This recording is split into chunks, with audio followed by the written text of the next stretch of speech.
그런 이야기일 텐데요. 토끼와 거북이라는 그런 이야기를, 동화를 잘 알고 계시죠? 토끼와 거북이가 달리기 시합을 합니다. 토끼는 아주 자신만만합니다. 분명히 이 달리기 시합에서 거북이를 이길 수 있을 것이라고 그렇게 생각을 합니다.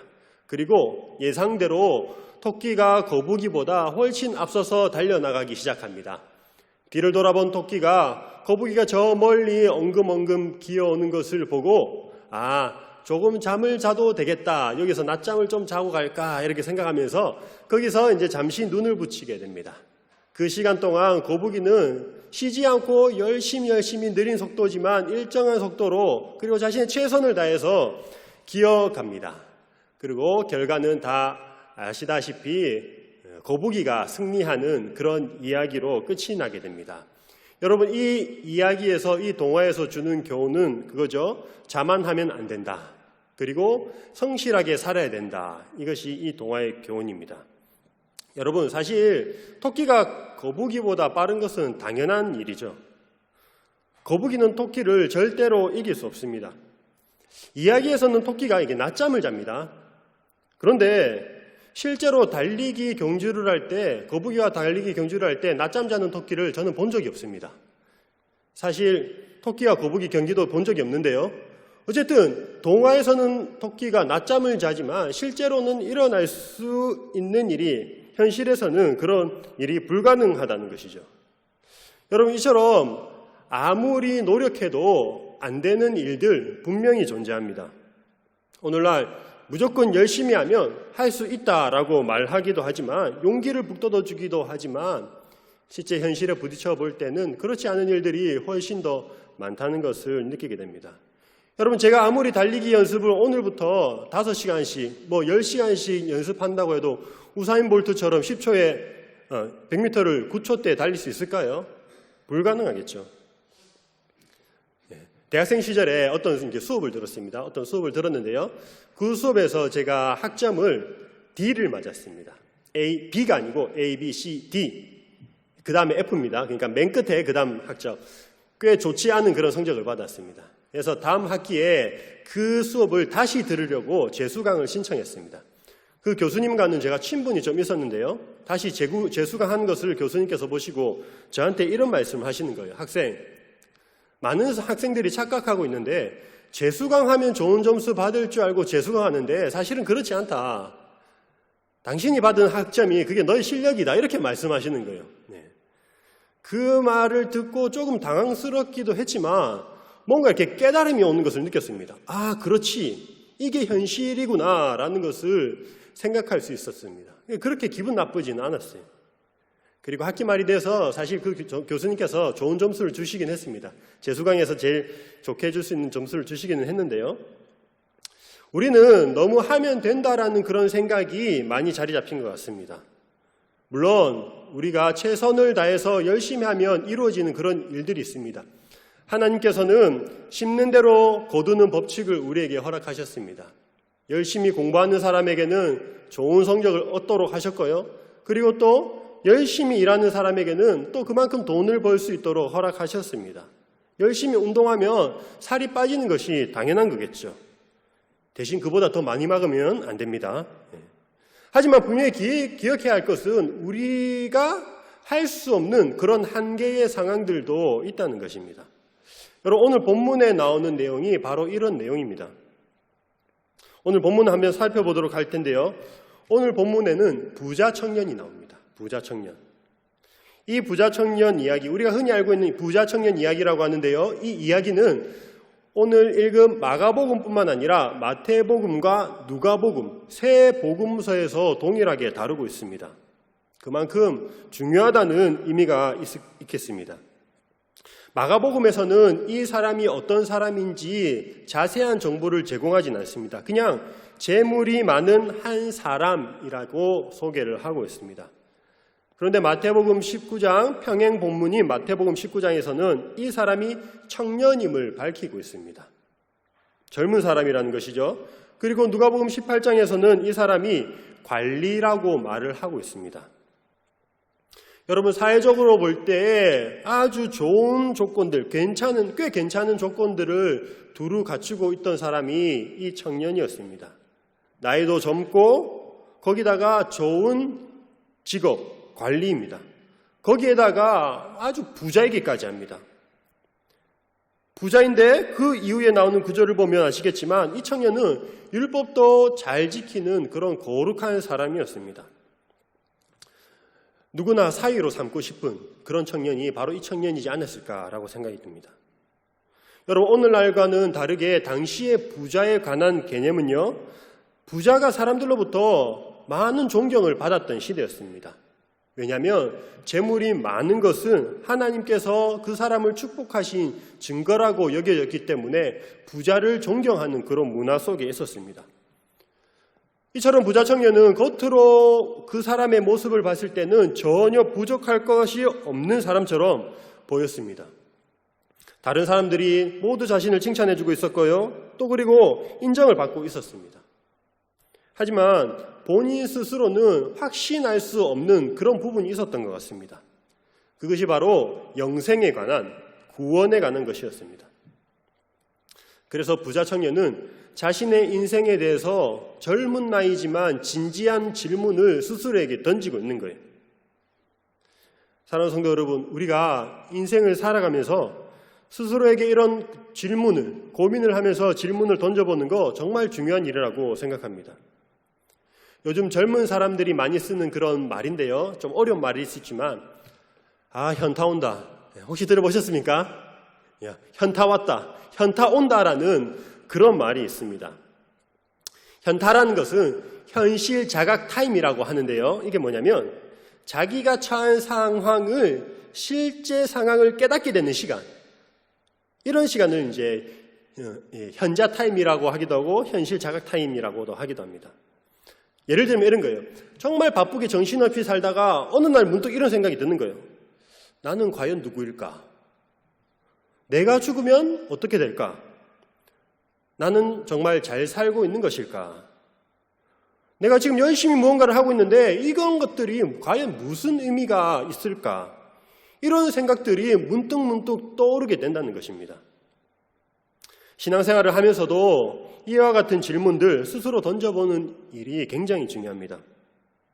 여러분, 오랜 세월 동안, 오랜 시간 동안 신앙생활을 해왔다면 생각이 굳어질 경우가 있습니다. 모든 것을 그냥 당연스럽게 받아들일 때가 있습니다. 그럴 때에 과연 내가 믿는 하나님은 어떤 분이실까? 내가 정말 믿는 이 믿음이란 것은 무엇일까? 그렇게 깊이 묵상하고 진리에 대한 갈망이 있어야 한다고 생각합니다. 그런데 요즘 사실 그런 시간들을 참 갖기가 힘든 시대인 것 같습니다. 요즘 시대의 마귀의 전략은요, 사람들이 깊이 생각하지 못하도록 한다는 것입니다. 하루를 24시간을 바쁘게 굴려서 하나님에 대한 생각을 갖지 못하도록 하고 있습니다. 분 단위로 시간을 나누어서 스케줄을 짜도록 합니다. 그리고 밤이고 낮이고 열심히 일하는 것을 미덕으로 삼고 있습니다. 설령 혼자 시간이 주어졌다고 하더라도 그 시간에 TV를 보거나 아니면 우리 곁을 늘 떠나지 않는 스마트폰을 통해서 스마트폰을 손에서 놓지 못하도록 만들고 있습니다. 우리는 24시간 동안 여러 가지 뉴스를 접하면서 살아가고 있습니다. 요즘은 더 그런 게 많은 것 같아요. 하루에도 몇 번씩이나 이 코로나와 관련된 긴급 문자가 띠릭띠릭, 식당에 가보시면 아시겠지만 동시에 띵동 띠릭띠릭 하면 그거는 긴급 문자죠. 근데 긴급 문자를 너무 많이 받다 보니까는 이제는 긴급하지 않은 일인 것 같은데도 긴급 문자로 날아오는 경우들이 있는 것 같습니다. 이처럼 긴급하지 않은 일임에도 불구하고 긴급한 일처럼 생각하도록 만들어서 우리의 시간을 빼앗아가는 경우가 하루 중에도 얼마나 많은지 모르겠습니다. 하루 중 잠잠히 깊이 하나님을 묵상할 시간 갖기가 쉽지가 않습니다. 사도행전 17장 11절에는 이런 말씀이 있습니다. 베레아에 있는 사람들은 데살로니가에 있는 사람들보다 더 너그러워서 간절한 마음으로 말씀을 받고 이것이 그러한가 하여 날마다 성경을 상고함으로. 베레아에 있는 사람들은 자신들이 들은 말씀, 받은 말씀을 가지고 정말 그것이 맞는지 매일 성경을 상고했다라고 그렇게 말씀하고 있습니다. 여러분, 우리가 매 주일마다 목사님을 통해서 주일에 설교를 듣습니다. 말씀을 듣습니다. 그 말씀을 그냥 스쳐 지나가는 것이 아니라 목사님께서 전해주신 그 말씀이 과연 어떤 의미를 가지고 있는지 따져가면서 생각할 수 있어야 한다는 것이죠. 이 말은 말씀을 자로 재듯이 평가하라, 평가를 내리라, 그런 말이 아닙니다. 당연하게 여겨질 수 있는 것들도 당연하게 받아들이는 것이 아니라 그 의미를 깊이 생각해 볼 수 있어야 한다는 것이죠. 여러분, 실제로 우리가 하나님의 말씀을 묵상하다 보면 그 말씀의 풍성함이 얼마나 놀라운지 모릅니다. 말씀을 생각하면 생각할수록 끝을 알 수 없는 그런 깊이가 있습니다. 하나님께서 깨닫게 해주시는 그런 은혜가 있다는 것을 알 수 있습니다. 그러기 위해서는 우리의 시간을 떼어서 드릴 필요가 있다는 것이죠. 시간뿐만 아니라 우리가 말씀에 대한 열정과 또한 노력도 필요합니다. 부자 청년의 지금 시기가 이런 시기가 아니었나 생각합니다. 이러한 말씀, 영생, 구원, 진리에 대한 갈증을 갖고 예수님을 찾아옵니다. 예수님께서 이런 부자 청년의 모습을 보면서 성경에서는 어떻게 기록하고 있나요? 21절에 보시면 이렇게 나와 있습니다.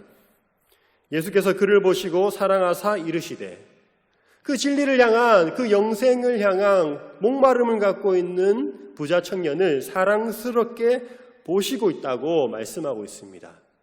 여기서 본다는 말이 천천히 자세히 살펴보다라는 그런 뜻이 있는데요. 비록 이 부자 청년이 영생에 관한 오해를 하고 있지만, 그릇된 생각을 갖고 있지만 꾸짖는 것이 아니라 그를 아주 사랑스러운 모습으로 바라보고 있습니다. 왜냐하면 그 청년은 당시의 바리새인들처럼 그냥 형식적으로 당연하게 신앙생활을 하고 있는 것이 아니라 진리에 대한 열심이 있었기 때문입니다. 또 17절을 보시기 바랍니다. 17절에 보시면 부자 청년이 달려와서 꿇어 앉아 묻자 오되라고 말씀하고 있습니다. 관리로서의 자신의 사회적인 위치가 있음에도 불구하고 이 청년은 예수님을 향해서 달려와서 무릎 꿇고 질문을 하고 있는 것이죠. 분명히 예수님에 대한 소문을 들었을 것이고요, 예수님께서 전해주시는 그런 말씀을 들었을 것입니다. 그러한 말씀들을 듣고 부자 청년이 생각했겠죠. 예수님이라면 나의 이 궁금증을 해결해 줄 수 있을 것이다. 그런 마음으로 예수님께 달려왔던 것 같습니다. 여러분, 이 당시에요, 부자 청년을 비롯해서 당시의 사회 사람들이 가지고 있던 영생을 얻는 방법이 있었는데요. 그것은 율법을 철저히 지키는 것이었습니다. 하나님의 말씀을 철저히 지키며 영생을 얻을 수 있을 것이라고 생각했습니다. 그리고 이 부자 청년이 예수님을 바라볼 때에 예수님은 하시는 말씀과 그의 행동을 살펴볼 때에 예수님은 율법을 철저히 지켜나가는 분이라는 그런 확신을 가지고 있었던 것 같습니다. 다시 말하면 예수님이라면 이 영생에 대한 믿음과 확신이 흔들리지 않는 분이라는 것을 생각했던 것 같습니다. 왜냐하면 이 부자 청년이 예수님을 향해서 부르는 호칭을 보면 알 수 있는데요. 예수님을 이렇게 부르고 있습니다. 17절에 보시면 선한 선생님이여 라고 이렇게 부르고 있습니다. 여러분, 이 선한 선생님이란 말은, 이 선생님 앞에 선한이라는 단어를 붙인 이 말은요, 주후 1세기 그리고 그 이전에 어떤 문서에도 기록되어 있지 않다고 합니다. 그러니까 아주 이례적인 표현이 이 선한 선생님이라고 할 수 있습니다. 부자 청년이 예수님을 바라볼 때는 예수님께서 선한 선생님으로 보였다는 것이죠. 그 말은 예수님은 영생을 얻기에 충분한 조건을 가진 사람처럼 보였다는 것입니다. 단순히 예수님의 기분을 조금 띄워주거나 좋게 하기 위해서 이런 표현을 한 것이 아니었습니다.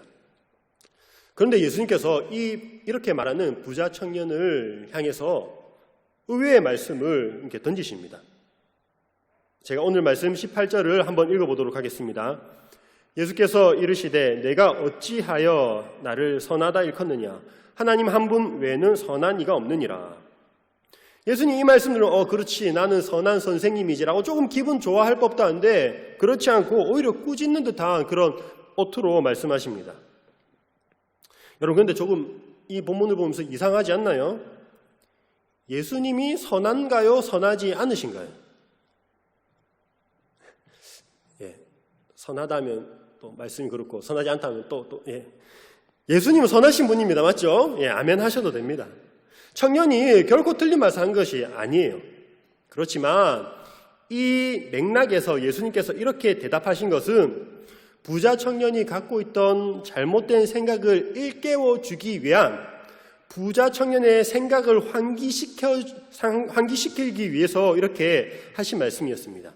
그리고 이렇게 대답하신 예수님의 말씀 가운데 오늘 전체 본문에 아주 핵심적인 주제를 담고 있기도 합니다. 여러분, 하나님이신 예수님은 분명히 선하십니다. 그런데요, 부자 청년의 관점에서 지금 예수님을 바라볼 때는요, 이 부자 청년은 아직은 예수님이 하나님의 아들이라는 것을 모릅니다. 맞죠? 좋은 사람으로 예수님을 지금 바라보고 있습니다. 그저 한 사람으로서 예수님을 인식하고 있다는 것이죠. 다른 사람들보다는 조금 더 나은 사람으로 예수님을 생각하고 있습니다. 그렇기 때문에 예수님께서도 부자 청년이 바라보는 그런 인간적인 관점에서 이렇게 답을 하신 것이죠. 사랑하는 성도 여러분, 사람이 선할 수 있습니까? 조금 헷갈려 하시는 것 같은데요. 이렇게 물어보는 것이 좀 더 정확할 것 같아요. 여러분, 온전히 선한 사람이 과연 있을까요? 당신은 정말 좀 착한 것 같아요 라고 흔히 말하기는 하지만 성경에서 말하는 인간은 모두가 죄인입니다. 죄인. 어떤 한 부분적으로는 선한 행동이 드러나기도 하지만 완전히 선한 사람은 단 한 명도 없습니다. 그런 관점에서 예수님께서 대답하시는 것이죠. 그런 관점에서 이 선하다는 말은 하나님께만 붙일 수 있는 표현이라는 것입니다. 부자 청년은 선한 사람이 영생을 얻을 수 있다고 생각했습니다. 천국에 갈 수 있다고 생각했던 것이죠. 그런 점에서 부자 청년 스스로를 돌아볼 때 본인도 어느 정도 자신이 있었던 것 같아요. 이후의 말씀들을 보면 부자 청년이 자신이 얼마나 율법을 잘 지켜왔는지 예수님께 말하고 있습니다. 그는요, 십계명에 나오는 그런 말씀들을 철저히 지키면서 살아왔습니다. 율법을 잘 지키면 영생을 얻을 것이라고 본인 생각하고 그렇게 율법을 잘 지켰는데 왠지 마음에 찜찜함이 있는 거예요. 다 지키고 나서도 과연 이렇게 하면 영생을 얻을 수 있는 것인가라는 그런 확신이 마음에 들지 않았습니다. 그래서 예수님을 찾아갔던 것이죠. 여러분, 오늘 부자 청년이 나오는 그 가진 영생에 관한 생각은 오늘날 예수님을 믿지 않는 많은 사람들의 생각과도 똑같습니다. 여러분, 선한 사람이 천국에 갈 수 있습니까? 선한 사람? 갈 수 있습니다. 선한 사람. 그냥 대충 선한 사람이 아니라 온전히 선한 사람. 율법을 하나도 어기지 아니하고 하나님께서 하시는 말씀, 그 모든 말씀을 다 지키는 사람, 천국에 갈 수 있습니다. 율법을 다 지킨 사람은 천국에 갈 자격이 있다는 것이죠. 이런 사람을 성경의 표현으로 표현하면 다른 말로 어떤 사람이라고 하냐면 의인이라고 하는 거죠. 의인. 천국은 죄인이 가는 곳이 아니라 의인이 가는 곳입니다. 모든 것을 다 지킨 사람, 모든 것을 하나님을 위해서 아낌없이 다 드릴 수 있는 사람, 마음까지도 온전히 정결하고 깨끗한 사람, 즉 의인이 가는 곳이 천국이라는 것이죠. 그런데요, 문제가 있다. 문제가. 그 문제가 뭐냐? 토끼가 잠을 안 자는 것과 마찬가지로 이 문제가 있는데 그 문제가 뭐냐면 의인은 없나니 하나도 없도다. 성경에서 이렇게 못 박아서 말씀하시는 거예요. 예수님께서는 부자 청년에게 의인이 어떤 사람인지를 말씀해 주고 계십니다. 부자 청년이 스스로에게 만족하면서 나는 율법을 잘 지키며 살아왔다라고 이야기를 하니까 예수님께서 한 가지 더 질문을 던지시죠. 요구를 하시죠. 21절에 보시면 내게 있는 것을 다 팔아 가난한 자들에게 주라라고 말씀하십니다. 다 팔아서 가난한 자들에게 주라고 하십니다. 여러분, 부자 청년이 십계명의 그런 말씀들은 잘 지켰지만 차마 이 말씀은 지키지 못하는 것을 볼 수 있습니다. 예수님께서는 모든 것을 하나님을 위해서, 그리고 자신의 모든 것을 이웃을 위해서 그렇게 헌신하며 바칠 수 있는 사람, 오늘 본문에 의하면요, 그런 사람이 영생을 얻을 수 있다. 즉 이런 사람이 의인이다라고 오늘 본문에서 말씀하고 있다는 것이죠. 여러분, 오늘 본문과 연관해서 그 위에 본문을 조금 살펴보려고 하는데요. 그 위에 본문을 보시면 예수님께서는 하나님의 나라가 어린 아이와 같은 자들이 들어가는 곳이라고 말씀하십니다. 어린아이의 특징이 어떤 특징이 있을까요? 몇 가지를 생각해 보니까 낮은 마음이 있겠죠. 낮은 마음, 겸손한 마음, 그리고 누군가를 온전히 의지하는 마음, 그리고 순수한 마음으로 자신의 것을 아낌없이 내어줄 수 있는 그런 마음. 어린아이는 순수한 마음이 있습니다. 자신에게 마음을 연 상대방에겐 계산하지 않고 자신의 것을 내어줄 수 있는 그런 마음이 있습니다. 제 큰딸이 6살 정도 되었을 때 일인데요. 교회 유치부, 주일마다 이제 유치부를 가고 있었습니다. 유치부에서 미리 헌금 봉투를 준비해서 헌금 봉투에 돈을 담아서 이렇게 헌금을 하도록 했습니다. 그러면 엄마가 헌금 봉투에 이렇게 1,000원짜리를 넣어주고 가서 헌금을 드리는 것이죠. 그 유치부에는 이제 청년 선생님들도 많이 있었는데요. 제가 당시에 청년부를 담당하고 있었습니다. 어느 날, 어느 주일에 그 청년 선생님 한 명이, 자매가 저한테 오더니, 목사님, 하면서 저한테 그 멕시카나 쿠폰을 주는 거예요. 멕시카나 치킨 쿠폰. 이게 뭐냐고 물어보니까는, 목사님 딸이 이번 주에 헌금을 했는데 헌금 봉투에 돈과 함께 이 멕시카나 쿠폰이 들어있었어요. 라고 하면서 그걸 저한테 주는 거예요. 그래서 그걸 가지고 이제 집에 가서 제 딸한테 물어봤죠. 아이나, 이건 네가 넣었어? 그러니까, 아빠 내가 넣었어. 이렇게 이야기를 하는 거예요. 이거 왜 넣었어? 그러니까, 나도 치킨 먹는데 하나님도 치킨 먹으라고. 이렇게 대답을 하는 거예요. 아이에겐, 제 딸에게는 그 1,000원짜리보다 자신이 스스로 생각하기에는 이 멕시카나 쿠폰이 더 소중하게 생각했던 것 같습니다. 그래서 과부의 헌금처럼 자신이 가진 가장 소중한 것을 하나님께 드린 것이죠. 문제가 있었는데요. 그 쿠폰은 10장을 모아야 치킨을 시켜 먹을 수 있다는 그런 조금 문제가 있긴 했습니다. 여러분, 어린아이는요, 어른만큼 계산적이지 않습니다.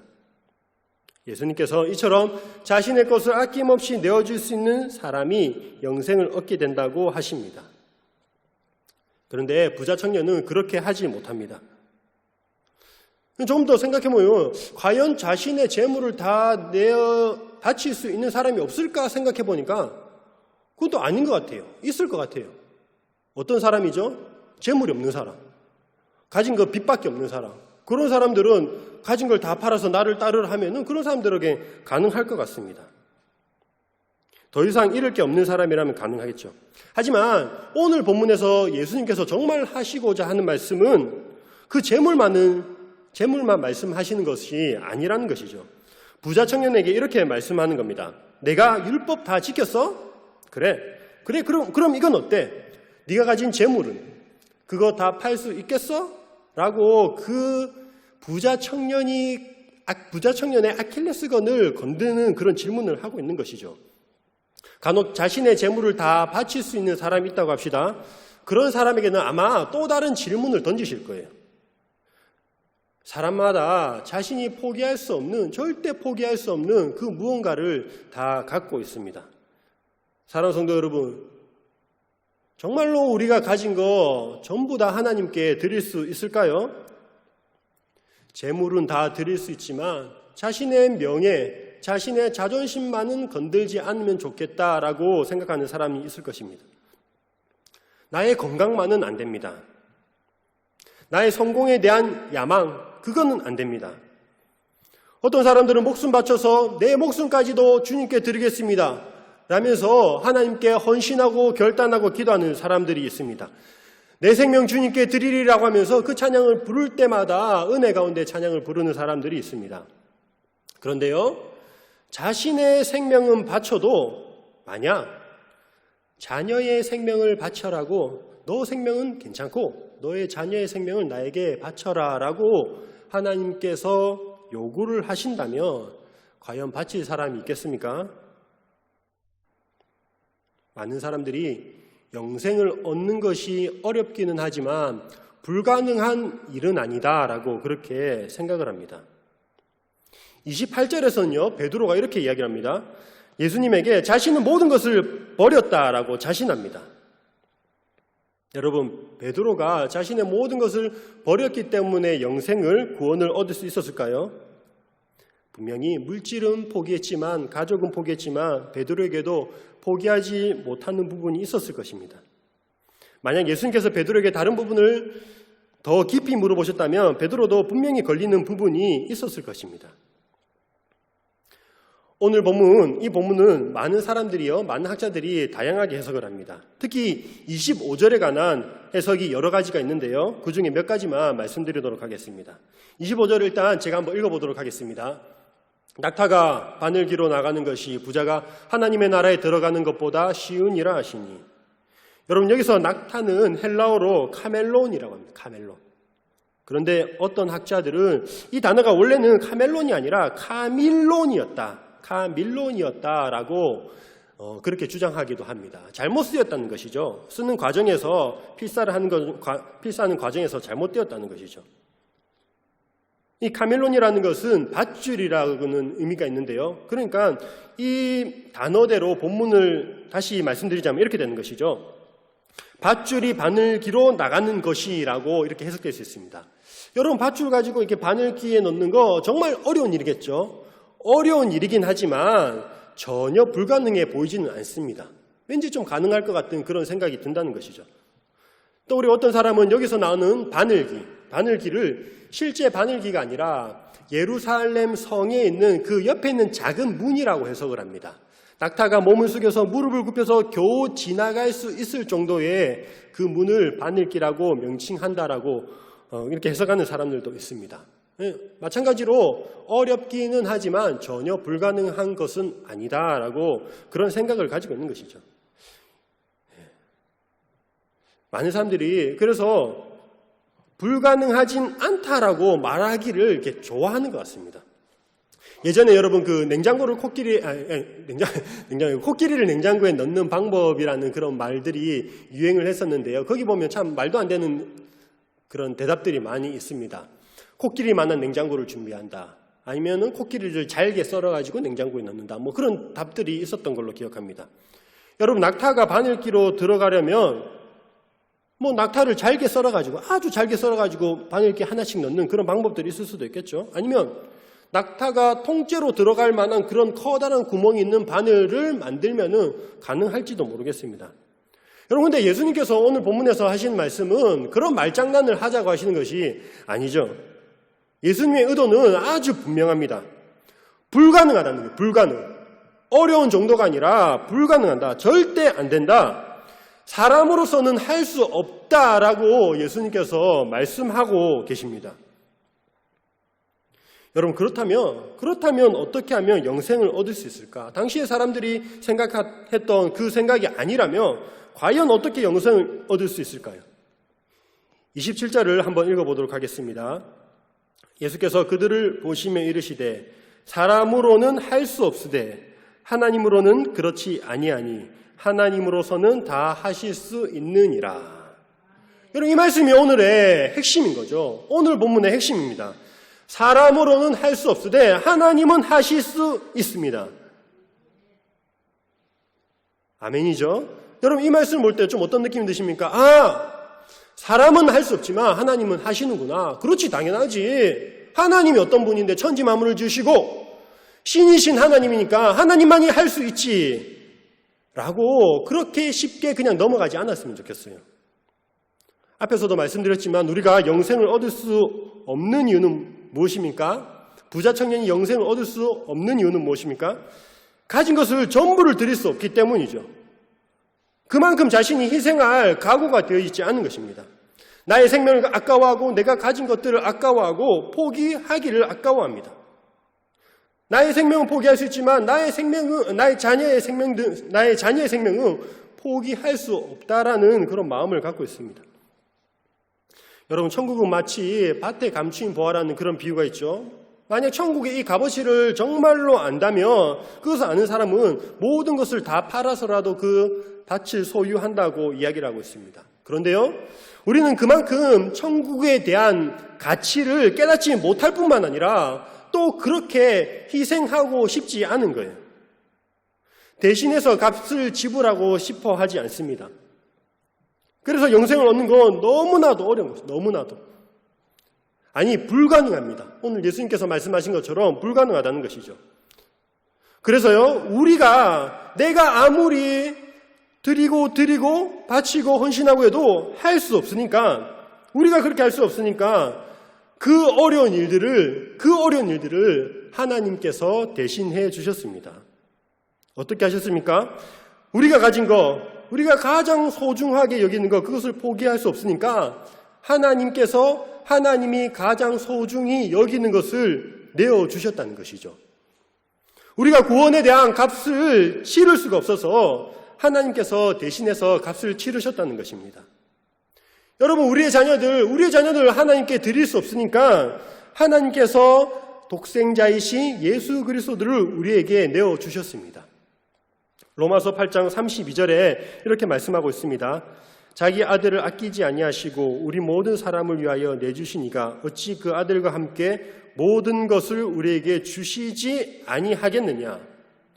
그냥 하나님이니까, 신이니까 당연하지, 그래서 영생을 줄 수 있는 거 아닌가라고 생각하는 것이 아니라, 그게 아니라 우리가 대가를 치르지 못하니까 하나님께서 그 어려운 대가를 대신 치르셨다는 것이죠. 그래서요, 우리가 얻은 영생, 우리가 받은 구원은 절대로 쉽게 얻어진 것이 아니라는 것을 기억하면 좋겠습니다. 우리가 희생할 수 없고 우리가 고통당하기 싫으니까 하나님께서 대신해 주셨습니다. 여러분, 그렇다면 우리는 무엇을 해야 할까요? 우리는 율법을 다 지킨 그것도 영생이 아니다, 사람으로는 할 수 없다. 그러면 무엇을 해야 할까? 말씀을 조금 더 살펴보도록 하겠습니다. 그렇다면 예수님께서 정말로 부자 청년에게 원하셨던 것은 무엇이었을까요? 21절을 제가 다시 읽어보도록 하겠습니다.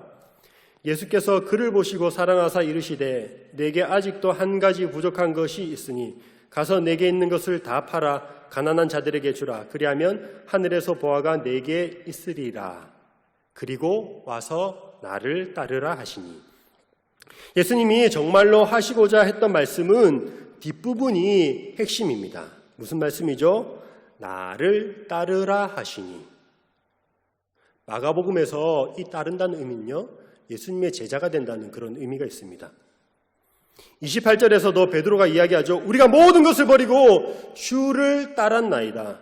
그렇게 말하고 있습니다. 베드로는 자신이 모든 것을 버렸다는 것에 강조점을 두면서 말하고 있지만 사실 예수님은 그 뒷부분, 베드로가 예수님을 따랐다는 것을 더 중점에 두고 계십니다. 여러분, 여기서 이 따랐다는 단어는요, 구약에서는 붙잡다, 달라붙다 이런 의미로 사용됩니다. 70인역 성경이라는 그 성경이 있는데요, 룻기 1장 14절에서 이 단어를 사용해서 적용시키는 것을 볼 수 있습니다. 룻기 1장 14절을 제가 한번 읽어보도록 하겠습니다. 룻기 1장 14절입니다. 그들이 소리를 높여 다시 울더니 오르바는 그의 어머니에게 입맞추되 룻은 그를 붙쫓았더라. 아주 이 붙쫓았다라는 단어가 참 재미있는 단어인 것 같습니다. 붙잡고 쫓아간다는 것이죠. 절대 떨어지지 않겠다는 것이죠. 나오미에게는 두 며느리가 있었습니다. 오르바와 룻이 있었는데요, 이 두 며느리 과부가 되었습니다. 더 이상 시어머니를 쫓아가봐야 좋을 것이 없는 그런 상황이었습니다. 그래서 나오미도 그 두 며느리들에게 축복하면서 이제 나를 떠나가라라고 그렇게 축복하면서 보냅니다. 그때에 오르바가 이야기한 거죠. 네, 그동안 감사했습니다 라고 이제 떠나갑니다. 그런데 룻은 어떻습니까? 룻은 그렇지 않습니다. 내가 끝까지 어머니를 따르겠습니다 라면서 자신의 처지가 어찌 되든 상관없이 어머니를 붙잡고 따라가는 그런 모습을 볼 수 있습니다. 여기서 따른다는 단어가 그런 단어라는 것이죠. 부자 청년에게 요구되는 모습, 그 모습은 바로 끝까지 예수님을 붙들고 따라가는 것, 그것이 필요했습니다. 부자 청년이 솔직하게 좀 말했으면 얼마나 좋았을까요? 예수님, 저 정말 이것도 해보고, 예수님 아시잖아요. 예수님 나를 사랑스럽게 쳐다보시는데 예수님 아시잖아요. 제가 정말 열심히 노력했습니다. 어렸을 때부터 말씀, 율법 다 지키고 하나님의 말씀대로 살아가려고 그렇게 노력했습니다. 그런데 예수님, 그런데도 다 채워지지 않습니다. 그리고 예수님께서 하신 말씀, 재물을 다 팔아라는 말 정말 고민이 되는데 그거는 도저히 못할 것 같습니다.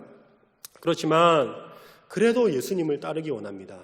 예수님 좀 도와주십시오. 지금은 안 되는데 좀 도와주십시오.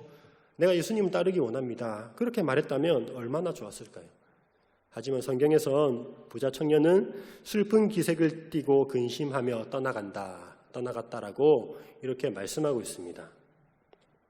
여러분, 부자 청년이 재물을 다 팔지 못했다고 해서 예수님께서 저주를 내리실까요? 그렇지 않았을 것 같아요. 분명히 예수님은 부자 청년을 사랑스럽게 쳐다보고 계셨다고 말씀하고 있기 때문입니다. 부자 청년에게 가르쳐주고 싶었던 것이 있었는데 사람으로서는 안 된다, 사람으로서는 할 수 없다, 이것을 가르쳐주고 싶었습니다.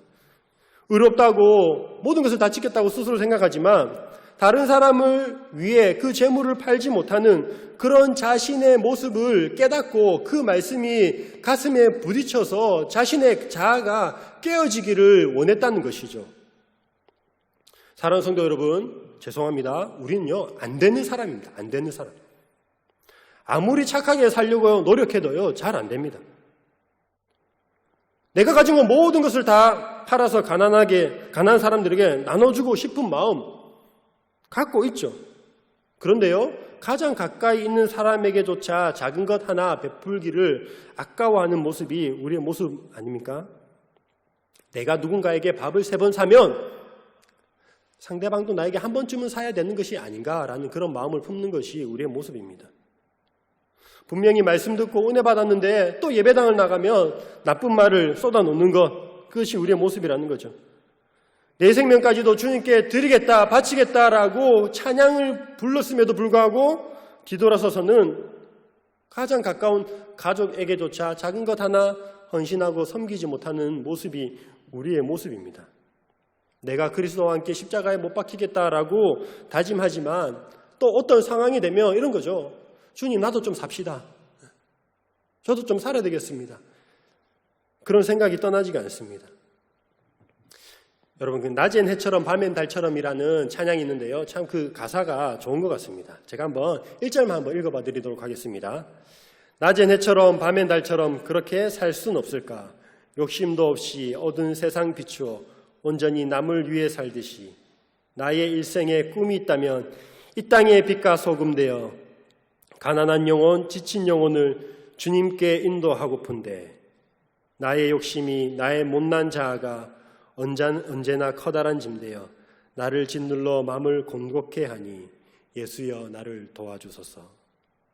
하나님을 오랫동안 믿고 신앙생활을 해오고 많은 은혜를 받았습니다. 그리고 수없이 많은 결단을 하며 하나님께 나아갑니다. 주님을 위해 살겠습니다. 어려운 사람들도 돕겠습니다. 제가 먼저 낮아지고 헌신하겠습니다. 정말 하나님의 뜻대로 살고 싶습니다. 그런 마음 다 갖고 있죠. 이 자리에 나온 우리 모두 다 그런 마음 품고 있을 거라고 생각됩니다. 그런데요, 잘 안 됩니다. 그렇기 때문에 뭐가 필요하다는 거죠? 누가 필요하다는 거죠? 그렇기 때문에 예수님이 필요하다는 겁니다. 그렇기 때문에 예수님께서 십자가에 못 박혀 돌아가신 것이죠. 내가 할 수 있다면, 어렵지만 내가 할 수 있다면 예수님의 그 그리스도의 죽음이 아무 의미가 없게 되는 것이죠. 내가 할 수 없기 때문에 예수님이 대신하신 것입니다. 이제 우리는 내가 할 수 없으니 그냥 절망하고 포기하고 예수님을 떠나가는 것이 아니라 그럼에도 불구하고 끝까지 예수님을 붙들고 따라가겠다. 그런 마음은 끝까지 놓지 않았으면 좋겠습니다. 내가 할 수 없으니까 도와달라고 정말 그 빌면서라도 하나님, 예수님을 그 쫓아가는 그런 마음 우리에게 있어야 되지 않을까 생각합니다. 사랑하는 성도 여러분, 사실요, 주님이 너무 인격적인 분이시죠. 우리 마음 다 아십니다. 아니, 예수님처럼 살고 싶은데 그렇게 안 되는 거 너무나도 잘 아신다는 것이죠. 부자 청년을 바라봤던 그 눈빛과 동일하게 우리를 사랑스럽게 바라보시고 계실 것 같습니다. 그래서요, 주님은 우리에게 처음부터 무리한 요구하지 않으십니다. 자녀 바치라고 안 하십니다. 왜냐? 우리에겐 아브라함만한 믿음 없다는 거 다 알고 계시죠. 하나님 다 알고 계십니다. 대신 주님은 그냥 따라오기를 원하십니다. 그리고 그렇게 끝까지 주님 붙들고 따라갈 때 결국에는 그런 날이 올 거예요.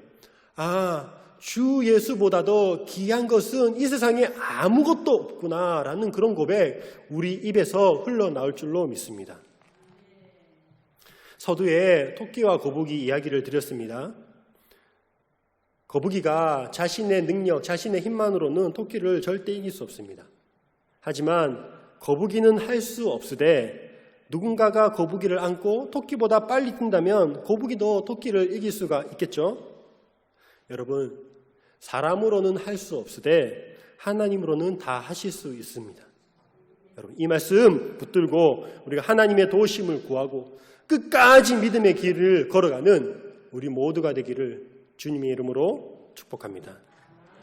기도하도록 하겠습니다.